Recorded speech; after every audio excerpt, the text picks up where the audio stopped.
बिस्मिल्लाहिर्रहमानिर्रहीम। अस्सलाम वालेकुम मेंबर्स, व्यूअर्स, होप सब खैर खैरियत से होंगे।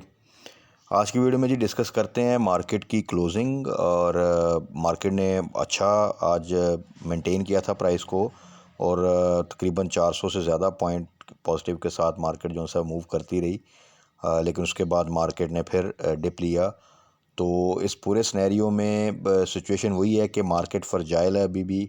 कोई भी न्यूज़ आती है तो उसका इम्पेक्ट फ़ौरन मार्केट लेती है। इस पूरे सिनेरियो में हमारी स्ट्रेटजी जो सी है वो बड़ी प्रिसाइज़ होनी चाहिए, तो फिर बड़ा ज़बरदस्त आप स्विंग ट्रेड जो सी हैं वो ले सकते हैं। क्योंकि जिस तरह इंडेक्स की एक रेंज है, इसी तरह हर स्टॉक की एक रेंज बन चुकी है, और उस रेंज में अगर आप टाइमली प्ले करें तो फिर एक मिनिमम रिस्क के साथ एक अच्छा प्रॉफिट आप साथ साथ गेन कर सकते हैं।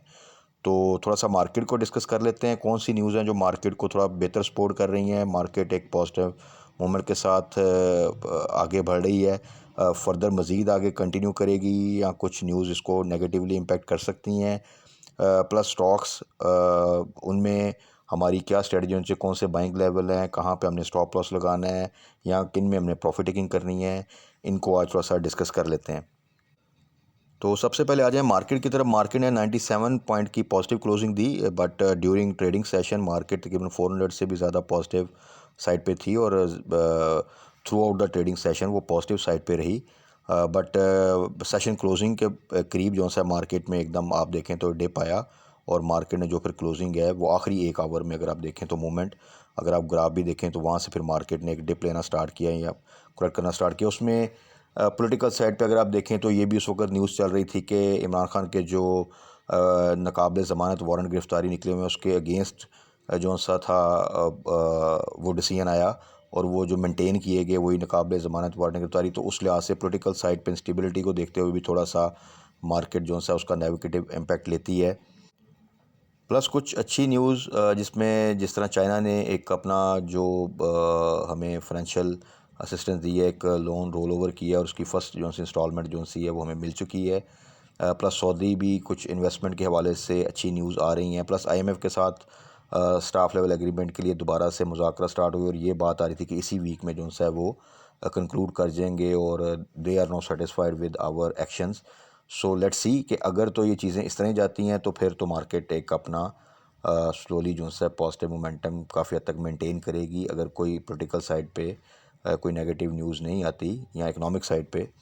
अदरवाइज़ अगर इसमें फिर कोई फर्दर डिले आ जाता है, कोई नई जो सा आईएमएफ की तरफ से हमारे सामने कोई डिमांड रख दी जाती है, तो फिर डेफिनेटली उसका एक इम्पैक्ट आएगा। प्लस मार्केट का देखें, जो पहले भी डिस्कस किया था, कब एक स्पैन बन चुका है जो कि 38 से लेके 42 तक है। तो जैसे ही 42 तक मार्केट आती है एक रिकवरी फेज़ में बाउंस बैक करके, और वहाँ पर अगर तो न्यूज़ अच्छी रहें तो मार्केट सस्टेन करके आगे जा सकती है। बट क्योंकि इस वक्त हमारी मार्केट कोई बहुत स्ट्रॉन्ग फुटिंग पे या बहुत स्ट्रॉन्ग फंडामेंटल्स पे नहीं खड़ी, ड्यू टू इकॉनमी जो है हमारी, और plus at the same time political side पे भी इंस्टेबिलिटी है, इकोनॉमिक सिचुएशन बहुत बुरी है। तो इसलिए कोई भी न्यूज़ जो सी है वो फ़ौरन मार्केट की मूवमेंट को डिस्टर्ब कर देती है। तो इसलिए इस स्पैन में इसी तरह हर स्टॉक का एक स्पैन है। जब मार्केट 42,000 की तरफ जा रही है तो एहतियात स्टार्ट कर दें, जहाँ पे प्रॉफिट मिल रहा है वो प्रॉफिट टेकिंग करें, स्टॉप लॉस लगाएं। एक्साइटमेंट में आपने बाइंग नहीं करनी। सेम खुदा न खासा किसी वजह से अगर मार्केट डाउन साइड पे जाती है, 40,000 ब्रेक कर देती है, नीचे की तरफ आती है, तो वहाँ पे फिर पैनिक नहीं करना, वहाँ पे आपने एवरेज करना है या होल्ड करना है। और सबसे बेस्ट वो लोग रहेंगे जो टाइमली प्रॉफिट टेकिंग कर लेंगे, उनके पास अपॉर्चुनिटी आती है कि वो डिप पे दोबारा अपने स्टॉक को बाय बैक करके उनमें दोबारा प्रॉफिट जो है वो कर सकते हैं। तो जब तक कि वॉलेटिलिटी रहेगी, सिर्फ यही एक स्ट्रेटजी है जो कि आपको बेहतर तरीके से मार्केट में क्राइसिस को सर्वाइव भी कराएगी, और कुछ ना कुछ प्रॉफिट भी गेन करेगी, अच्छा पोर्टफोलियो भी बिल्ड हो जाएगा आपका। अदरवाइज़ अगर आप राइट टाइम पे राइट डिसीजन नहीं लेंगे, और एक्साइटमेंट में हाई साइड पे बाइंग कर दें, या किसी न्यूज़ में मार्केट में रूमर्स चलती हैं कि ये स्टॉक अब ऐसे चला जाएगा, ये यहाँ से जनाब डबल हो जाएगा, इसमें ये न्यूज़ आने लगी है, सिर्फ इस न्यूज़ की बेस पे आप जंप इन कर जाएंगे बगैर देखे कि इसके प्रीवियस रिजल्ट क्या हैं, वो कौन से सेक्टर से है, उसका प्राइस साइकिल इस वक्त कहाँ पे खड़ा है, तो फिर वो प्रॉब्लम हो सकता है। सेम इसी तरह जब मार्केट किसी वजह से डिप लेती है तो एकदम न्यूज़ आनी स्टार्ट हो जाती है कि मार्केट अब 35,000 पे चली जाएगी, 36,000 भी ब्रेक कर देगी, वहाँ पे आप पैनिक में आके लॉस में चीज़ों को सेल कर देते हैं, तो वो भी आपको जो सा लॉस बुक करना पड़ जाता है। और जो फिर इमीडिएट बाउंस बैक या रिकवरी आती है वो भी आपसे मिस हो जाती है। तो इन चीज़ों को थोड़ा सा अवॉइड करें। बाकी आज के जो टॉप 10 मार्केट वॉल्यूम लीडर्स हैं उनको डिस्कस कर लेते हैं। डिफरेंट सेक्टर के स्टॉक हैं कि उनमें कौन सा स्टॉक इस वक्त कहाँ पे खड़ा है, उसमें हमारी क्या स्ट्रेटजी होनी चाहिए। तो उसमें सबसे पहले आ जाएं वर्ल्ड कॉल बार बार मेंशन कर चुका हूँ जब ये 1.2 से नीचे था कि बिल्कुल आप वहाँ पर इसको एवरेज कर सकते हैं। सिर्फ वो लोग जिन्होंने 2 के पास या वहाँ पर बाइंग की हुई हाई साइड की, वो सिर्फ इसको एवरेज करें, ताकि जब भी ये 1.5 से ऊपर जाए तो वहाँ पर जो क्वांटिटी आपने यहाँ पे बाई की उसको आप सेल करें, और इस तरह आपकी जो है एवरेज बहुत बेहतर हो जाएगी और आप एक बेहतर पोजीशन में आ जाएंगे। नए इन्वेस्टर के लिए इसमें एंट्री लेना पेनी स्टॉक में इस वक्त ज़रूरत नहीं है, जबकि बहुत अच्छे स्टॉक जो से हैं फंडामेंटली स्ट्रॉन्ग, जिनकी ईपीएस भी बेहतर है, वो बहुत कम प्राइस पे अवेलेबल हैं। उसके बाद ये टैली, काफ़ी अरसे के बाद टैली ने आज कैप किया। रीज़न बीइंग कि बहुत ही लो प्राइस पे था। ओवरऑल अगर आप देखें रिज़ल्ट वाइज तो ठीक रिज़ल्ट आ रहे हैं, कंसिस्टेंट ग्रोथ है। इसके जो सब्सिडी सुपरनेट के हवाले से भी अच्छी न्यूज़ आ रही थी।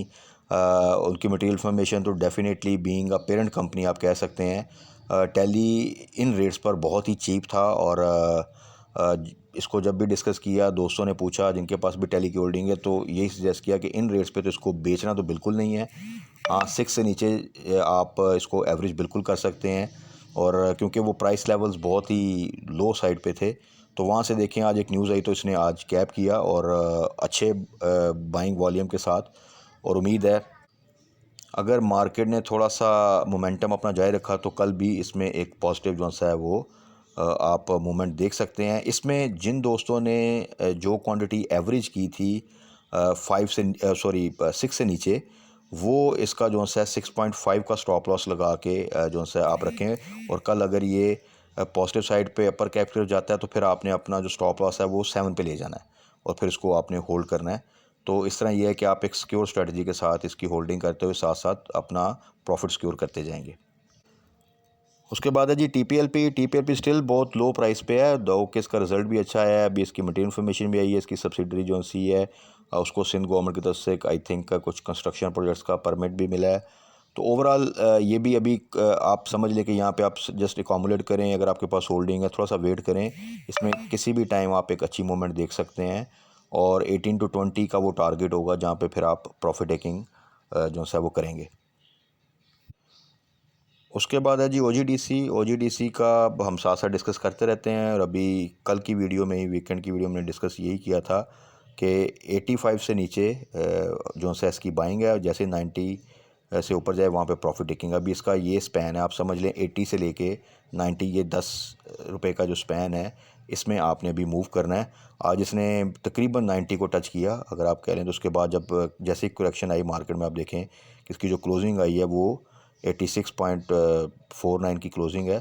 सो जिन दोस्तों ने भी 85 से नीचे बाय किया हुआ है वो भी इसको होल्ड करें। जैसे ही 90 के पास जाए तो वहाँ पे थोड़ी सी प्रॉफिट टेकिंग कर लिया करें, पार्शियल प्रॉफिट टेकिंग करें, पार्शियल को होल्ड कर लें कि ये फर्दर आगे मूव करे, तो फिर उसको वहाँ पे हम 95 के पास देखेंगे कि वहाँ पे प्रॉफिट टेकिंग कर लेंगे। Same with PPL ji, PPL की अभी जो कंडीशन है इसमें 65 से नीचे बाइंग है, और जैसे ये 75 से ऊपर जाए तो वहाँ पे आप प्रॉफिट टेकिंग स्टार्ट कर दें। और ये 65 to 75 ये स्पैन अभी है जिसमें आप जो सा ना अपनी एक अच्छी स्विंग ट्रेड जो सी है वो ले सकते हैं। इवन 70 से नीचे जैसे जाना स्टार्ट हो वहाँ पे आप बाइंग स्टार्ट कर सकते हैं। स्टेप्स आप 2 स्टेप रख लें, और इसी तरह 75 से जब ऊपर जाए तो वहाँ पे भी 2 स्टेप 75 to 80 के दरमियान आप प्रॉफिट टेकिंग लेवल जो से हैं अभी रख सकते हैं, जब तक कि ये मार्केट की प्राइस सिचुएशन, अगर कोई मार्केट में या पीपीएल की बारे में कोई न्यूज़ ऐसी है जिसमें हम समझ सकते हैं कि इसमें थोड़ी लॉन्ग टर्म रैली बन सकती है, तो उसके अकॉर्डिंगली फिर ट्रेलिंग स्टॉप लॉस के साथ आप इसको होल्ड कर सकते हैं। उसके बाद टीआरजी को भी हमेशा यही मेंशन किया है कि 110 से ऊपर इसके प्रॉफिट टेकिंग लेवल हैं। जब ये 100 से नीचे आएगा वहाँ पे इसकी बाइंग बनती है। प्रेजेंट सिनेरियो में 110 से ऊपर बाइंग थोड़ी सी रिस्की हो जाती है, बट स्पैन इसका अभी तक फ़िलहाल यही है कि आप देख लें 110 से 120 के दरमियान जो सा मूव करता है, बट थोड़ी सी अनप्रडिक्टेबल मूवमेंट होती है इसकी। एकदम इसमें जंप आता है और कभी एकदम जो सा है ये लोअर साइड पे चला जाता है, इसलिए थोड़ा सा इन लेवल्स पे रिस्की है, तो एहतियात ज़रूरी है। उसके बाद है जी maple leaf. Cement sector overall ही डाउन है, थोड़ी सी मूवमेंट आती है काफ़ी अर्से के बाद, क्योंकि ऑलरेडी आप समझ लें चीज़ें बॉटम आउट तो हो चुकी हैं, but at the same time कोई बहुत मेजर प्रोजेक्ट्स भी नहीं आ गए, जिसकी वजह से एक बड़ी एक्टिविटी में जो है वो जंप आए। दो के थोड़ी एक्सपोर्ट साइड पे अगर आप देखें तो रिपोर्ट्स हैं कि कुछ सीमेंट की एक्सपोर्ट्स हमारी थोड़ी सी इंक्रीज़ हुई हैं, लेकिन वो कोई इतनी सब्सटेंशियल नहीं है कि जिसकी वजह से कोई बहुत ज़बरदस्त रैली आप देख सकें। वो तमाम सीगमेंट स्टॉक्स में भी नहीं है, स्पेसिफिक वो स्टॉक्स जिनकी एक्सपोर्ट साइड पे थोड़ा सा बेहतरी आई है, सिर्फ उनको फ़ायदा है। तो मैपल लीफ के वाले से भी यही है कि जिनके पास इसकी होल्डिंग है और जिन्होंने ख़ास तौर पर जब भी 22 से नीचे गया था वहाँ पर अगर एवरेज किया तो उस क्वांटिटी को आप जो है कल हाई साइड पे सेलिंग कर सकते हैं, या फिर 24 का स्टॉप लॉस लगा के होल्ड करें। और जो हाई साइड की बाइंग है उसके लिए भी थोड़ा सा वेट करना पड़ेगा। उसके बाद सिनर्जी अगेन रिफाइनरी सेक्टर का पेनी स्टॉक आप कह सकते हैं इसको। बिलो 4 दो के इस वक्त जो 3.5 की प्राइस पे है, प्राइस बहुत सिक्योर है लेकिन इसमें मूवमेंट बहुत स्लोली जो सा ये मूव करता है हाई साइड पे। स्ट्रेटजी इसमें भी ये कि जिन दोस्तों ने तो तकरीबन आप कह लें 5 के आसपास भी बाइंग की हुई है, वो यहाँ पर एवरेज कर सकते हैं और फिर जैसे ही ये 4.5 से ऊपर जाए तो वो जो एवरेज की वाली क्वांटिटी है उसको वहाँ पर आप जो है ना प्रॉफिट टेकिंग कर लें, ताकि आपकी ओवरऑल एवरेज जो सी है वो काफ़ी बेहतर हो जाए। उसके बाद है जी बैंक इस्लामी। ओवरऑल तो अच्छा स्टॉक है, रिज़ल्ट भी ठीक आया है, पे आउट भी दिया है, बट इसमें फिर कुछ एक्विजिशन की न्यूज़ आ रही है। तो उस वाले से थोड़ा सा अगर आप देखें तो इस वक्त डिप आया, बट मेरा ख्याल है अगर 10 से नीचे मिले या 10 के आसपास मिले तो इसमें एंट्री लेना जो सा है वो मेरे ख्याल में मिनिमम रिस्क के साथ एक अच्छी अपॉर्चुनिटी बन सकती है। और इसमें मूवमेंट ऐसे ही बनेगी कि किसी दिन आपको इमीडिएटली इसमें एक पॉजिटिव मूवमेंट जो है वो नज़र आ सकती है। सो 10 के आसपास उससे बिलो जाता है तो ये काफ़ी सिक्योर प्राइस है जहाँ पे आप इसको कंसिडर कर सकते हैं, but again not in a huge quantity. थोड़ा सा आप इसमें एंट्री लें तो ओवरऑल अगर देखा जाए और इसको होल्ड करना पड़े तो इसके रिजल्ट्स के हिसाब से, इसकी ग्रोथ के हिसाब से इसमें चांस लिया जा सकता है बिल्कुल। और प्रॉफिट टेकिंग लेवल आप इजीली अगर आप 10 पे बाय करते हैं तो 12 प्लस पे आपको प्राइस जो है ईजिली आने वाले दिनों में मिल सकती है। Final one PRL. पीआरएल भी अगेन इसमें एक रैली एक ड्यू है, बट रैली उस तरह नहीं बन पा रही। रिफाइनरी सेक्टर में सिर्फ अटक रिफाइनरी जो है वो ज़बरदस्त परफॉर्मेंस दे रहा है। अगर डिप लेता भी है तो बहुत तेज़ी से बाउंस बैक करता है, रिज़ल्ट भी बहुत आउट क्लास हैं। पीआरएल का रिज़ल्ट भी पॉजिटिव साइड पे था, बट इसमें जो एक रैली बननी चाहिए वो भी उस तरह नहीं बन पा रही। बट इन लेवल्स पे सिक्योर है, अगर किसी की हाई साइड पे बाएंगे यहाँ पे एवरेज बिल्कुल कर सकता है। और फिर जैसे ही ये 16-17 क्रॉस करे तो उस क्वांटिटी को वहाँ पे जो है वो सेल करके अपनी पोजीशन बेहतर कर सकता है। और जो हाई साइड की बाइंग है उसके लिए 18 प्लस पे जो है वो अपनी प्रॉफिट लेकिंग लेवल जो है वो टारगेट कर सकता है। तो ये तो थी जी आज की वीडियो, जिसमें हमने टॉप 10 वॉल्यूम लीडर्स जो आज के थे डिफरेंट सेक्टर से, उनको डिस्कस किया कि कौन से स्टॉक में इस वक्त क्या स्ट्रेटजी करनी चाहिए, कौन से लेवल्स पर है।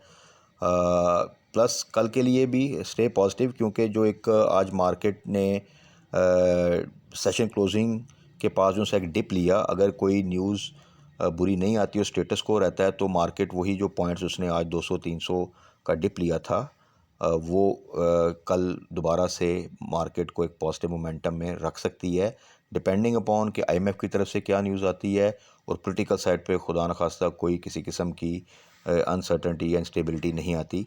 Plus at the same time फिर वही बात, क्योंकि इस वक्त हम 42,000 के करीब हैं तो यहाँ पे थोड़ा सा एहतियात के साथ, क्योंकि यहाँ से मार्केट किसी भी बैड न्यूज़ का इम्पैक्ट ज़्यादा ले सकती है और डिप ले सकती है। तो अभी जब तक कि 42 से ऊपर की क्लोजिंग नहीं आती और मार्केट्स को सस्टेन नहीं करती, तब तक आपने जो 38 से 42 का स्पैन के दरमियान अगर देखें अभी मार्केट मूव कर रही है काफ़ी अच्छे, तो यहाँ पर जैसे ही 42 के पास आए वहाँ थोड़ी एहतियात करें। अगर किसी वजह से डिप आता है तो वहाँ पे फिर आपके पास अपॉर्चुनिटी होगी चीज़ों को बाय बैक करने की। सो कल मार्केट की क्लोजिंग के बाद फर्दर क्या न्यूज़ हैं, कौन से स्टॉक्स हैं जिनको टारगेट करना चाहिए, वो देख लेंगे। तब तक अपना ख्याल रखिएगा, दुआओं में याद रखिएगा। Stay blessed. अल्लाह हाफिज़।